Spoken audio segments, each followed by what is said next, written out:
So ito yung re-review natin. Itong e-bike na ito is galing sa Kite. Ayan, oh. Kite yan. So ito yung aming service. So bakit namin binili yung e-bike na to? At bakit ito yung napili namin? So papakita ko muna yung laman na itong e-bike namin. Ayan, makikita nyo, pinanghakot namin siya ng battery. Bilangin natin, 1, 2, 3, 4, 5. Plus may mga tools pa kami yan dito.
So hello mga ka-e-bike, welcome back sa ating panibagong vlog.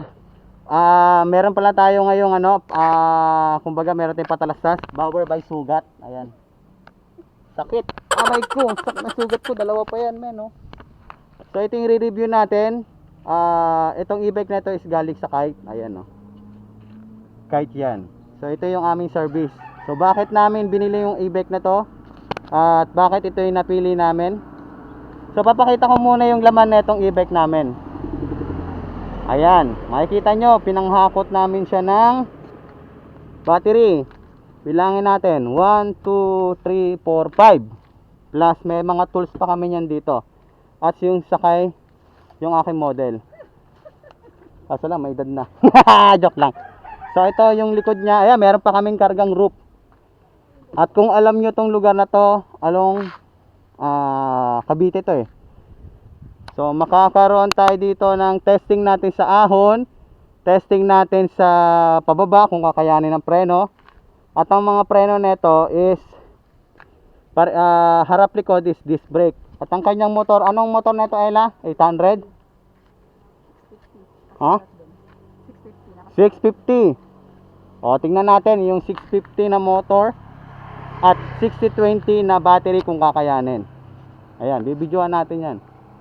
So papakita ko muna sa inyo yung e-bike namin. Baka hindi kayo, baka sabihin nyo ibang unit eh. So let's go, let's go. Okay, so mas maganda sa mga ganitong nire-review natin yung e-bike natin eh. Mas maganda ginagamit natin siya sa mga ahon, sa mga pababa, sa mga mabibigat, kung kaya talaga ng weight load capacity ng mga ganitong e-bike. Nakita nyo kanina, 5 battery na 6020 at meron pa kami mga karga na tools dyan at yung driver. So papakita ko rin sa inyo yung daanan. At syempre, nakamotor tayo eh. Kasi masyado na mabibigatan yung ating e-bike. At yung kanyang battery capacity is nasa 60 volt na lang. Around 60% na lang yung laman ng battery nito. Kasi galing pa po kaming Kabuyaw mula dito sa Cavite. Ang layo na. So babalik pa kami.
Okay mga kaibay, kung napanood nyo yung video natin, doon sa Cavite kasi, doon sa pinuntahan namin, marami dyan na ahon, marami dyan pababa. So yun ang gusto namin ipakita sa inyo mga kaibay. Hindi lang para malaman yung specs, para malaman yung kung ano yung meron sa e-bike. Para ma-feel din namin at ma-share din sa inyo yung mga na-encounter namin sa e-bike na yun or sa DF026 na yun na bakit namin nagustuhan. Unang-una, malaki yung e-bike na yun. Kayang mag-load ng, kagaya namin, nagbi-business kami ng mga parts ng e-bike, kayang mag-load ng maraming parts. Pangalawa, harap at likod, naka-disc brake na rin. So yun ang nagustuhan namin kasi kapag naka-brake cable o naka-foot brake ka, pag dumadaan kami sa humps, doon sa may subdivision, puro kaskas na yung humps kasi nga may sumasayad, which is yung kinakabitan ng rod or ng cable. So doon sa bago naming e-bike, sa service, kahit na mabigat, ganun siya kabigat, kapag dumadaan kami sa humps, is wala na sumasayad. So yun yung isa na sa nagustuhan din namin. Pangatlo, malakas at kaya ng e-bike umahon. Mapapansin nyo doon sa video na merong ahon pero kaya niya.